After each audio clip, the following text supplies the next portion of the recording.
Ever pondered how we transitioned from handwritten letters to instant communication? The telegraph introduced in the century was a game changer. It drastically sped up information sharing, eliminating the need for horses or ships.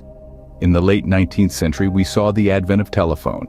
Alexander Graham Bell's invention broke the sound barrier in communication, making distance less of a hurdle. These two inventions were the stepping stones to our current digital world.